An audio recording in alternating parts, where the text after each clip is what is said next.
You're listening to the AFTERBUZZ TV network. Now, the largest new media platform on the web and your #1 source for after-show entertainment.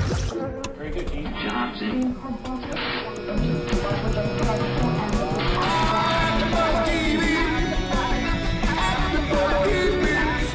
The AFTERBUZZ Studios in Los Angeles, California. Presented by Maria Menounos and streaming live thanks to Akamai Technologies. This is AFTERBUZZ TV's Masters of Sex After Show. We'll break down tonight's episode and get you all the latest news and gossip. And now, another post-game wrap-up show for your favorite TV show. It's AFTERBUZZ TV's Masters of Sex After Show. I'm never getting tired of our theme song. Hello, everybody. Welcome to our Masters of Sex recap, Season 2, Episode 3, Fight. Today, I've got my glam host with me, Special Sexy Spice. Hey, guys, it's Spicy Madi. And we've got Roya. Hello, guys. And Duke it up. Let's go. Fight. What's going on, guys? I'm Bobby. How y'all doing? We've got Bobby. And I am your host, Jenna Couture. We've got a special guest, Brule Tweets, in the house. So, this was a really interesting episode. The majority of the episode was just taken in a hotel room, but I've got to say, it was one of the most... one of the more intimate episodes. Let's get right into it. So we cut to the very first scene, which is Virginia having a talk to her about her daughter, to her daughter about the Tooth Fairy, and you could tell she's kind of trying to break her daughter of like the fairy tale and to try to make it not so Disney type, like make it more real life princess, yeah, and she's trying to kind of get her into it, and she's not having it. A little dark there, a little twist. Yeah. Well, what if the prince stumbles and like his face gets messed up? Then what happens to the princess? She was kind of relentless with it, but I mean that's good because you want to give your kid like a realistic picture of like what to expect. But I don't think that she was trying to give her child a realistic picture. I think that she was being very negative because she's had a negative experience when it comes to love. She didn't get that pretty happy ending. Which we don't find out till later in the episode of why she was going that route. Well, not even until we find out later. If we look at the life that they've shown us that she's lived on the actual previous seasons, she's been in several sexual relationships that didn't work out, and her last marriage didn't work out. And so she already has, a toxic relationship with her father's children. So I think that was kind of coming into play with why she was painting this dark picture to her child. Maybe she was projecting a little bit. Yeah, a lot of it. A lot of it. Okay. I don't know if it was projecting as much as she was trying to paint a little bit of a feminist picture into the child and saying you don't need to just fall in love and be happily ever after. You don't need to depend on a man. And I know that Tessa wasn't necessarily saying depend on a man, but that whole prince, knight in shining armor, whatever you want to say, there is kind of that idea there. And I think Virginia kind of wants to say, I'm strong. I've learned not to depend on a man. Maybe I had faults earlier in my life, but I'm learning to do my own thing. And that's debatable whether she actually is. But I want Tessa to be just as strong and not have to depend on a man. And hey, I need to get it into your head right away as a kid that you don't need Prince Charming to have a successful life. You can be Princess Charming, and Prince Charming can come for you, which I think for this time period of American history, super progressive. Yeah, very progressive, yeah. So I love the line she told her, too. I think you like to know how things are going to end. And that's why she likes storytelling, or stories. Yeah. And then, which kind of paints kind of a tone for, I feel like that story was planted there specifically to kind of overshoot some of, like, how not normal, like, her relationship is with Dr. Masters, and it just, it goes into kind of her story later on. So, and then we cut to Dr. Masters giving birth, and so I love this. It's like Law and Order, Masters and Sex. Like, I love that there's like a case, with some of these things. It makes it very interesting, and I've actually started reading the book. And so I'm getting more of an insight on Dr. Masters and what he was really like, just to see how far the book is from it. And it said that and we see this in the story, that he is so we see him giving birth to a baby that is, I hope I'm saying this right, androadrenal genital hyperplasia, which means that the baby has both showings of both genitals. So, and he gets very passionate with his patient on, not making a move and letting the baby, like making sure that they do the surgery at the right time with the right doctor that's, a little more well-versed in this.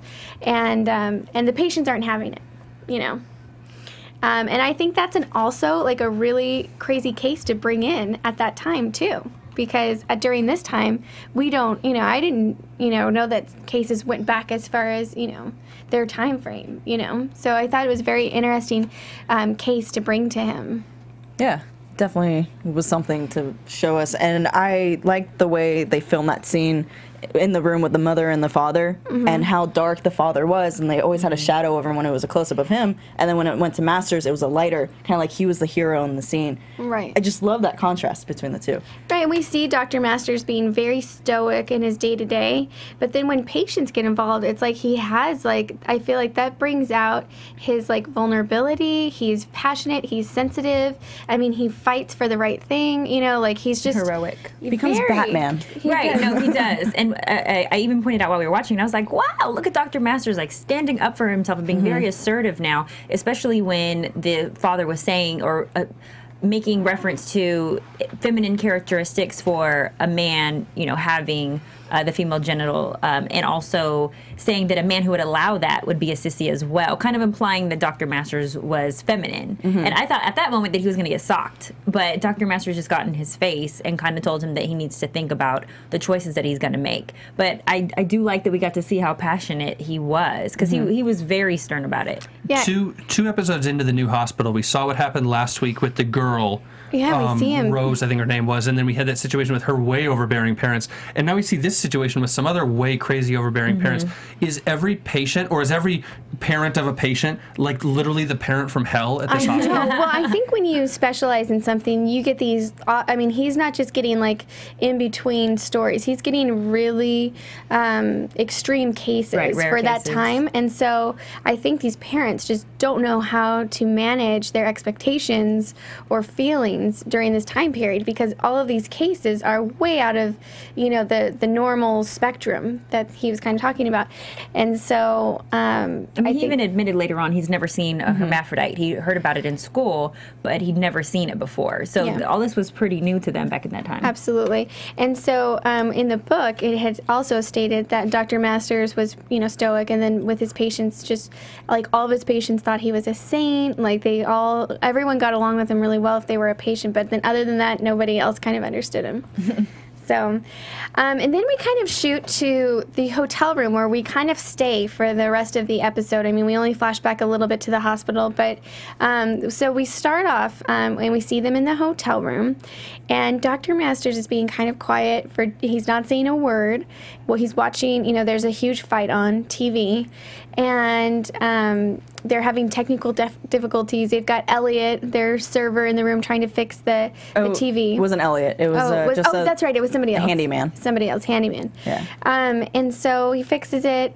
Virginia, not getting any sort of response from him, goes to take a bath, where, obviously my favorite, all of a sudden, out of nowhere, Dr. Masters just takes her up against the wall, and just completely takes off her panties, lifts her skirt up, undresses, just takes his bottoms off, and then just has her full on standing. And she lets him, which I'm curious, because women usually need a little bit of warming up, and sometimes if guys come out girls like that without saying anything and with not that emotional connection, girls will be like, no, I don't think so. But she let him go with it, and they had sex. So, I mean, that was a really powerful scene, I thought. We're starting to see more of their intimacy. Of course, obviously, this one was jam-packed with it.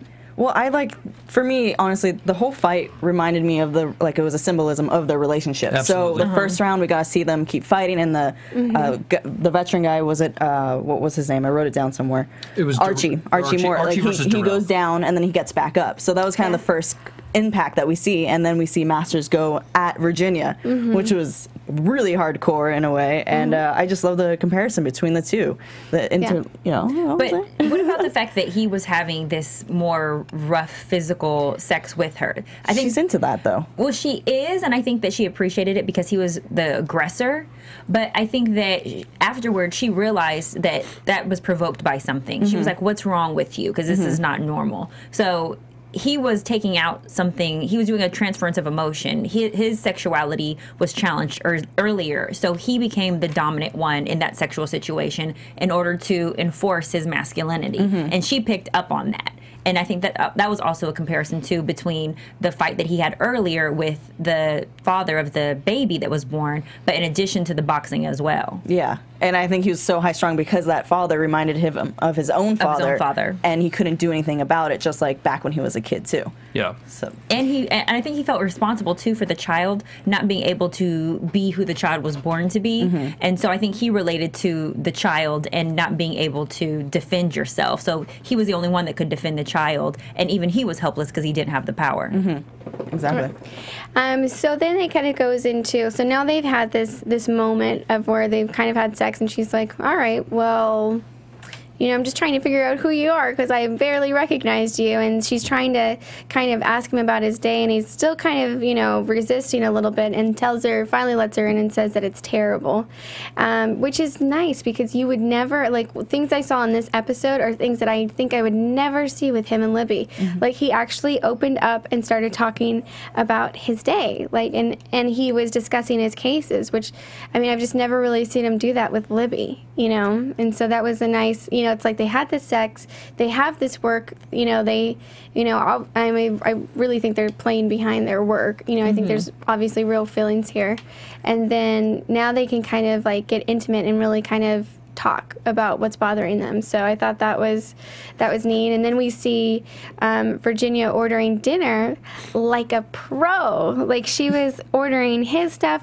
and you could see, like, he went to the bathroom and kind of looked back. She's like, oh, my husband would like this. And it's like he kind of looked back, and it's like he's loving it. The chef can just walk the cow through a warm room. Yeah, I mean, that's exactly what it was. Yeah, you know? I agree, by the way, for the record. That's my kind of steak. Oh, like very rare? Very rare. Yeah, I mean, what do you guys think about it? I mean, that was like, you know, there's like this dynamic of... Have you ever been... Maybe this is me because I'm weird. Have you ever been joking with like a friend of the opposite sex, or maybe a girlfriend or boyfriend or whatever, and you kind of joke about being married at some point? It's like, haha, this is funny, you know, whatever. Yeah. And it's totally a joke, and I don't know how it would come up. That's a weird thing for me to say, but the point I mention it is, the reason I mention it is, this is kind of what that is, but a little bit more serious. And they know, I think both of them can see where the relationship might go or could go or maybe shouldn't go because of their lives, but they kind of both know where it's headed. And this is them both kind of hedging towards that and saying, you know, let's act like married people without actually having to be married and without having to face that consequence. Even though we really should, we're still lying to ourselves. Let's act like married people. Let's order dinner for each other and start the bath and talk about, you know, our past histories and being married. It's like you don't realize what you're doing, but it feels good in the moment, and because you're joking about it, you can sort of legitimize it to yourself and get away with it. It's the real life fairy tale. Yeah. In a way. Oh, there goes the that fairy ties tale into the parallel. beginning. Yeah.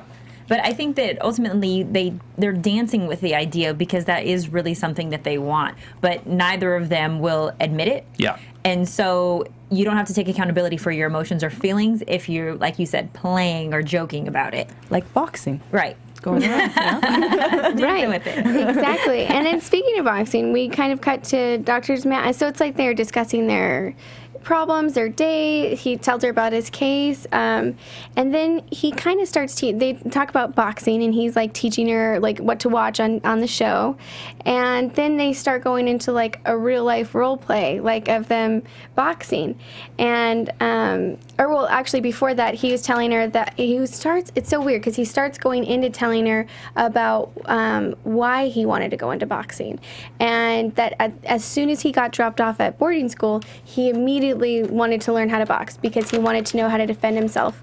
And in the book, it states that, you know, his father actually had a tumor in his head that made him lash out, like that he thought was responsible for all of these outbursts of physical abuse. But his father would make him beg, and he wouldn't.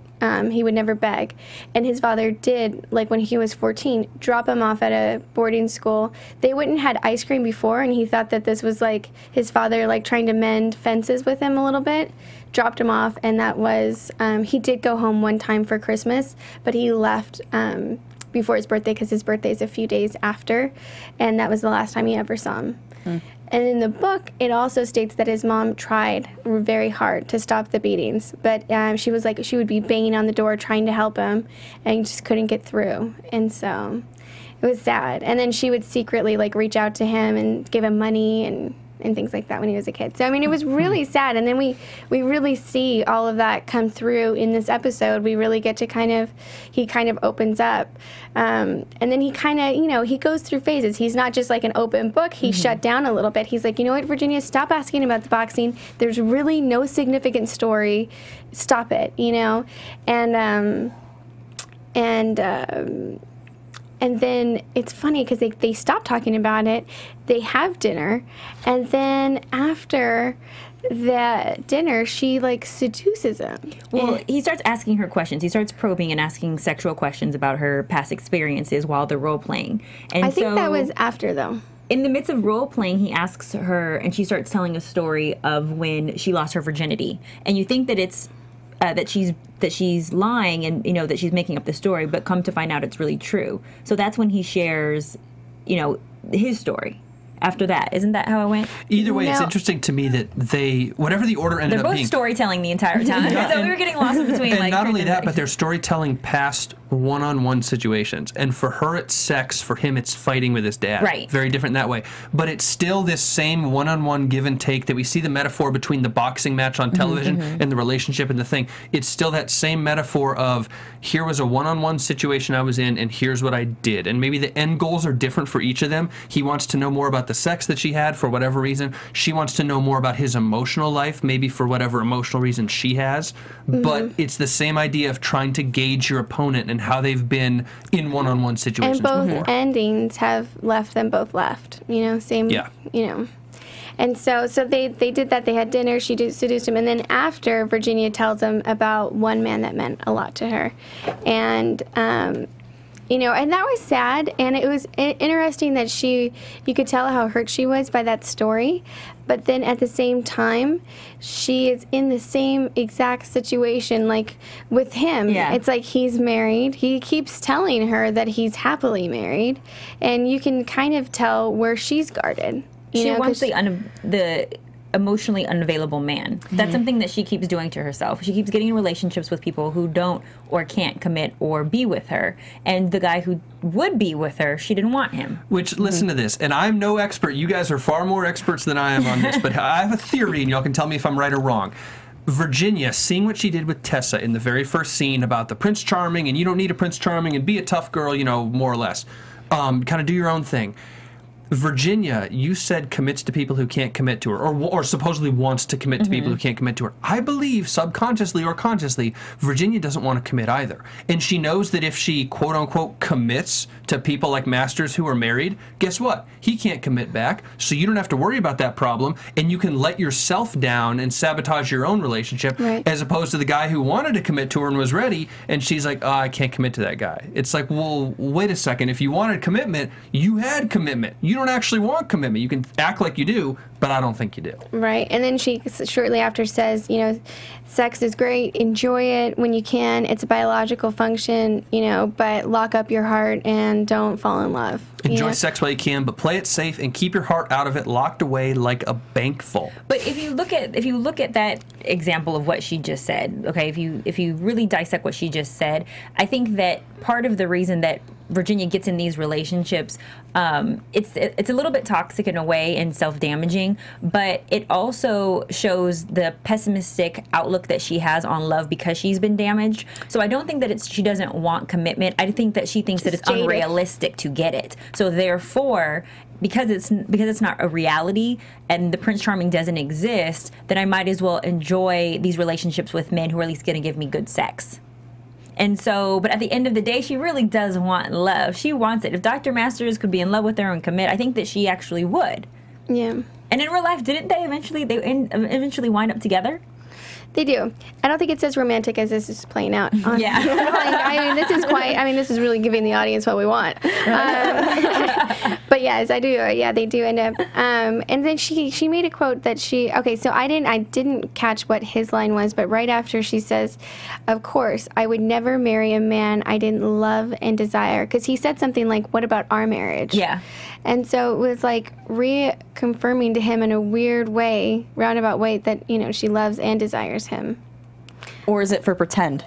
Or, they kind of were going back and forth. I mean, it was very, confusing, but not really. Because, at the end, I feel like we all really know how they both really feel about each other, so. I think that goes back to your point about playing. So, I can say, ooh, I love you, it's a joke, ha, ha, ha, but that's really how I feel. It's masking the truth by playing. So I had in middle school, you guys are going to love this story.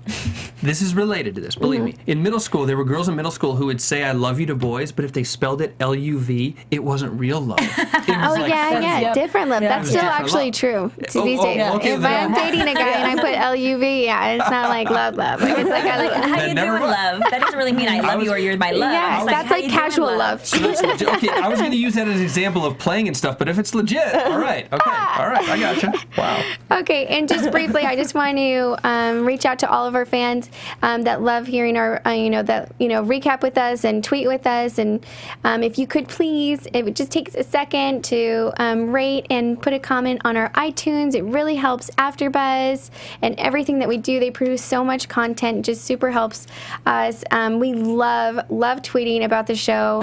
L-O-V-E, love. Yep. L-O-V-E, that's the real kind of love. And so if you get a second, please rate us and comment.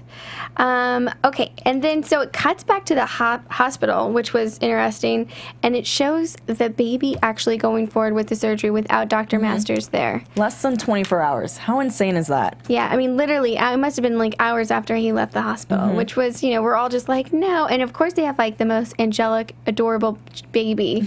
Like, some babies are not cute. This baby was adorable. Like, I was just like, no.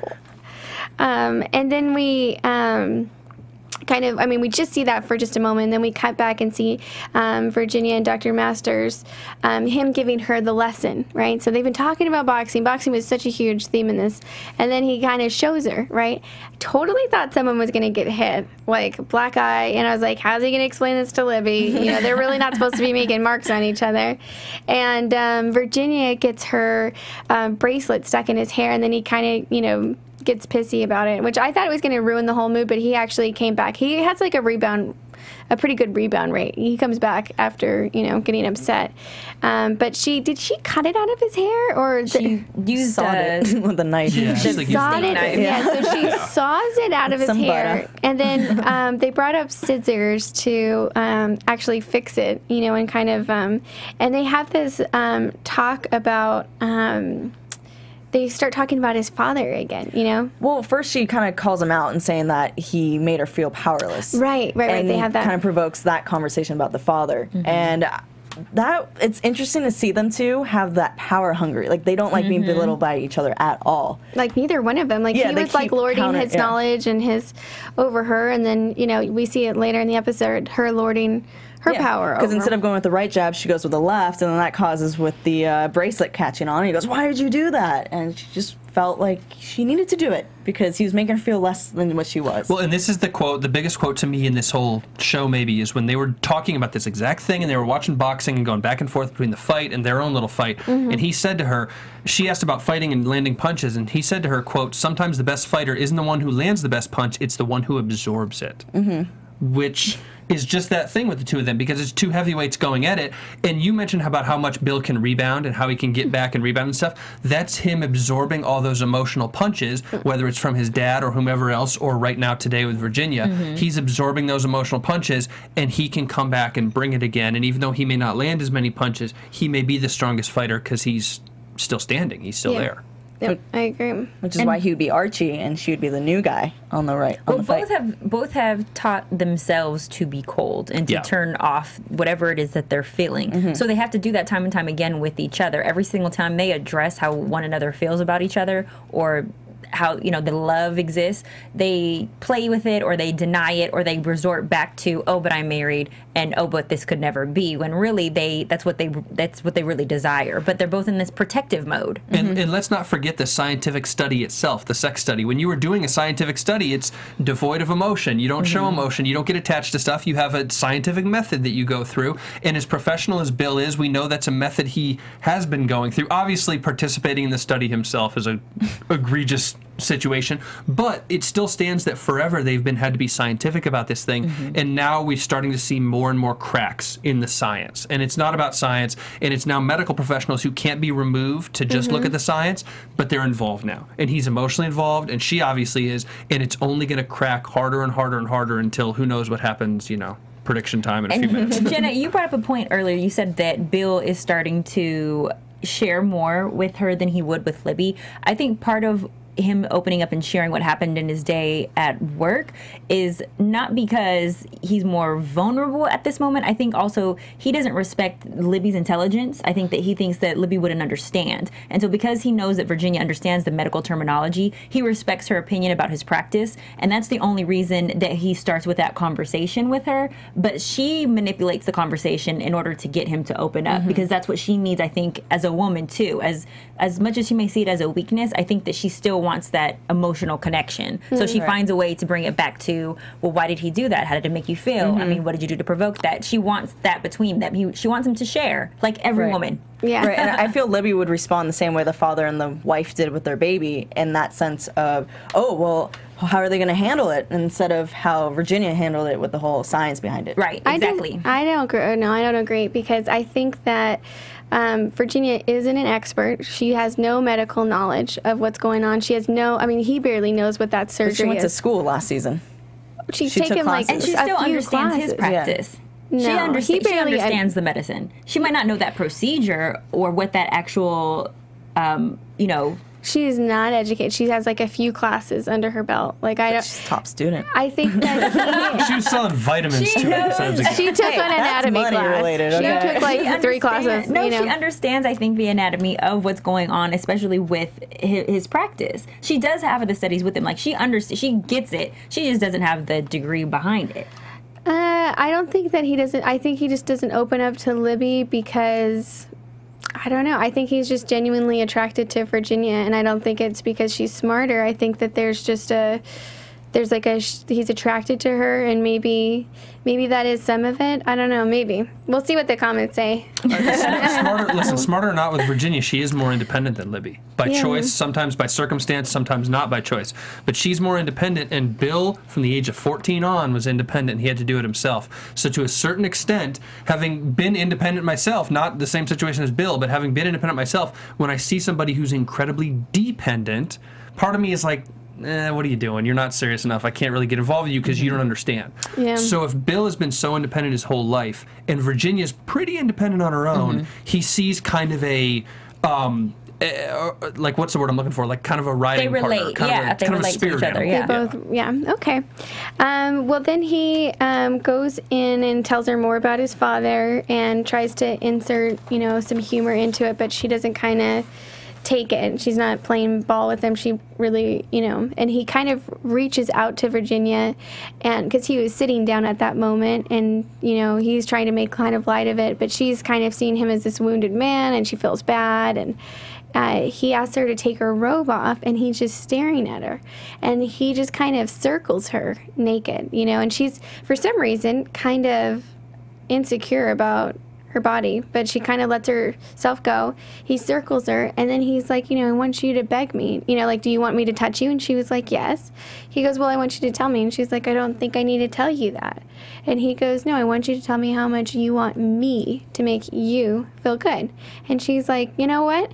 I can make myself feel good. And this is where she kind of takes the, the dominance over, and she's like, I'm fine. So that's where she uppercuts him. Yeah. And I think earlier you said that his father, you said something about his father him not defending himself to his father as a way to show strength, and that his father would he totally acted that out, and that came up a couple times in this where exactly, he asked her to beg him, and she was like no, and so I don't know if she got more respect from him because she wouldn't beg, he wouldn't beg. Well, her when you reject a man sexually, that's an extreme rejection for them. And so like that the was point of no return. Almost. That was her way of showing the dominance and also winning that round. He was trying to, once again, I think, make her feel less than him, although he was doing it, I think, in a kind of a way to show, I don't know if he was trying to turn her on or if he was trying to act out something or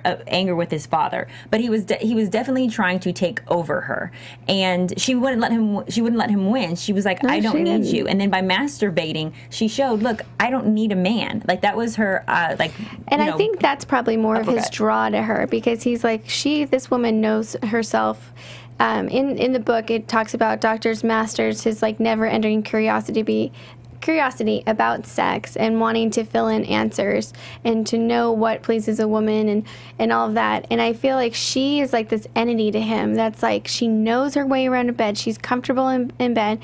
She can masturbate. I feel like he almost was hypnotized when he was watching her masturbate. Like, was he turned on by it? I couldn't tell if it saddened him or if he was enjoying it.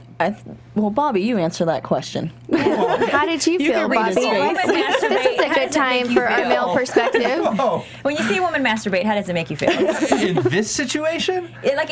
In this situation, I think it was a case of I think they put their foot down. I don't know. Was it surprise that he was shocked, like the shock factor of it all, that she turned around and, like you said, uppercutted him in a sense? I guess, let me say this, because when Bill was telling the story about his dad, and his dad was physically abusive to him, he would play with his dad by not fighting back because it knew it made him madder. And that was Bill's kind of out, and then he would not feel pain anymore, and he would shut down emotionally and do all that kind of stuff. He then does that same thing to Virginia early on in the bathroom when they're standing up, and she doesn't fight back, and she takes it. And I don't mean it was like that rapey or anything, but she didn't resist. She just went for it, and it was good or whatever. And then he tries to do that to her again and tries to get the upper hand with her, and she finally fights back. So I think maybe he was a little turned on, maybe he was a little scared or sad, but really I think it was he saw her, again, as an equal at this point, more than maybe he's ever seen her as an equal before, to say she will fight back, she'll take sexual agency. Remember how progressive he is relative to other doctors in his area.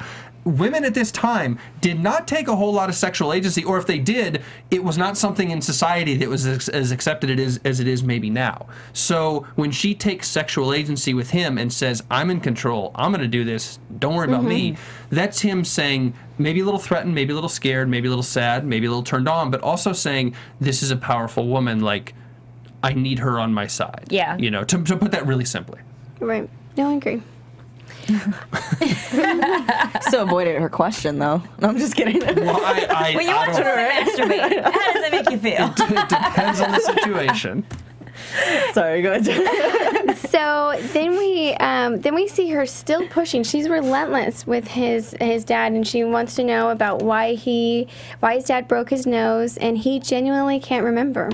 And it's because his dad would just genuinely like lash out at him for no reason. And so, and then they talked about the begging for mercy thing, and that becomes a thing that comes up later again. And then we kind of see them wrapping up their night, and Virginia is checking in on her kids, and interesting, while she's doing that, she's playing around with Dr. Masters' wedding band and puts it on herself. Because she's playing the fairy tale. She's playing imagining the fairy tale in her head that there's a ring on her hand, and what if it was his? Yeah, and it's funny to see her kind of give in to the fairy tale in private when no one's looking. While she's talking to her daughter, who's asking her once again about fairy tales. Yeah. Exactly. Make one up. Yeah. Or have Daddy make one up for you. Exactly. Yeah. And then Elliot comes in to clean up, and he was like, trying to give, he was like, we can have flowers and champagne here, and she was like, I don't really need that. My husband gives me something more, other things that are very important to me, and that was that he listens to me, and he takes me seriously. And I think that's like half the recipe for great sex, guys. I'm just saying they were running around, they were they were ahead of their time, because that's exactly what women want, to be taken seriously and to be listened to. So I thought that was pretty awesome. And another power thing came up again when you remember when Elliot first came in and Masters tipped him out and gave him money, and then this time Elliot's saying, "Oh, don't worry about it. He tips me out." And she's still looking for the purse. After that, she started looking even harder. Found her purse, still gave him money. She doesn't need Masters to pay for her stuff. Right. Oh, so that was another thing. That's a great point. And I think, too, when Masters was asking Virginia to describe her sexual partners that she's had and about her first experience, I think that he was asking that because he really is intrigued about where this sexual road of empowerment came from, because it was something that's very foreign to him, as we see with most of the women on this show. And I think he wanted to go on the journey with her, because if you saw, he was really intrigued by her story. And I think that helped him more to understand her and why she is the way that she is. And it kind of ties back with the first episode when he's trying to watch on the prostitute Betty having sex with a man, and he's in the closet, and he asks her, "Oh, so you orgasmed at this number?" And she goes, "I was faking it, honey." And he goes, "What do you mean faking it?" So there's a whole nother world, and that's another story with Betty that he tries to learn more about her. That carries on with last week's episode. Yeah, no, absolutely. And then we see Dr. Masters, they're putting their clothes on, getting their things back together, packing up their things. And Dr. Masters helps her with her bracelets, still in role-playing mode, right? And mentions, and she just kind of has like a moment with him where she touches his face, and there's like just another play of real, true intimacy that's outside of the role-playing, Yeah, kind of yes and kind of no, though, because this is where he says this is where a married couple would kiss, and her response was, "Don't forget your watch; it's there by your wedding band." That was right after that, though. There goes the dream. Yeah. No. But they were sitting down, right, on the bed, like on the edge of the bed, and he put her bracelet on, and he kind of... She went to, like, do his... Yeah. When she touched him. And he was like, next year I'll do better. 15's great. This is bright. I forgot whatever the bracelet was. Well, I think and then it's to show them going in and out, though. Yeah, and then they go, when they're standing up, she's like kind of fixes his tie and then kind of snaps herself out of it. And that was her guard going up. Like, that's right. But she did it twice. She snapped him back out of it twice, each time. So she did it when they were on the bed, but then she did it again when they were standing up. When did she do it on the bed? When they were on the bed, she said, "Get your..." Isn't that when she said? No, she was standing up when she said, "Get your wedding ring." No. Oh, so what did she say when they were on the bed? She said something. No, she didn't snap out of it. She said next year. No, she did. She said, "You know what? I think it's time for us to go." She said, "It's about time that we go and get on the road." As soon as he made the role-playing comment about their anniversary, she's like, "It's time for us to get out of here." Like she keeps taking him out of. Every single time she wants to live in that fantasy, she says something to trigger that they need to get out of it. So then they get back up. She's nice again. She fixes the bow because she falls back into it. And then she snaps back out of it again. I think she goes in and out of this, I want it to be fantasy, and fuck it's reality. I like that. Okay. That's a quote. Okay, sure. So, as they're leaving, Dr. Masters is like, all right, so, and she's like, don't worry, you go, I'll do the write-up, and then they kind of surmise what happened, and he leaves, and they both are kind of wanting something more, but she had kind of cut it off with the wedding ring statement, and so while he's on his way out, when he goes to the hotel lobby, he calls in to check on that baby, and finds out that the baby is actually in pre-op, and so he goes right back to the hospital, begs his patient to not have it done, and the patient's like, oh, it's already done. I mean, and this is where we see, again, he begs for mercy with the patient, because him and Virginia had that conversation, and Virginia's like, I don't want my kids to know this, and if he's hurt, he should say it. And Dr. Masters took that and was like, it was totally like, I'm hurt, please don't do this. I begged. And it was really unfortunate that it didn't work out to his favor because it had already happened and they had already named the baby Sarah. A hole is a lot easier than a pole.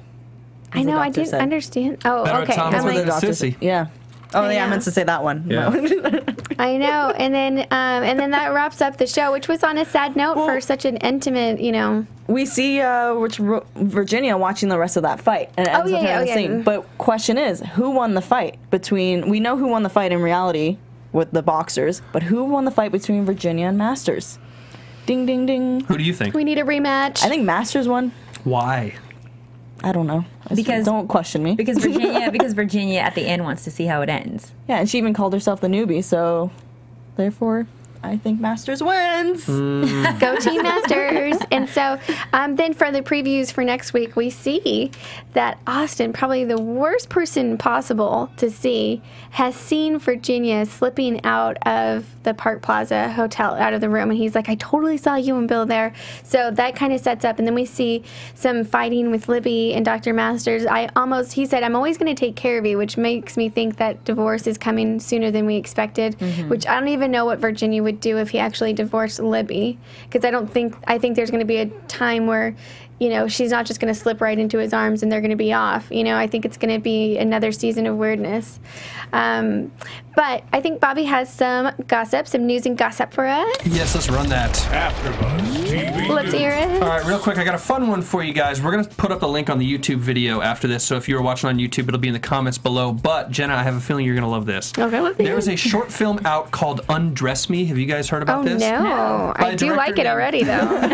By a director named Tatia Pilieva. I hope I'm saying that right. But basically, total strangers take each other's clothes off. Literally, meeting each other for the first time on camera.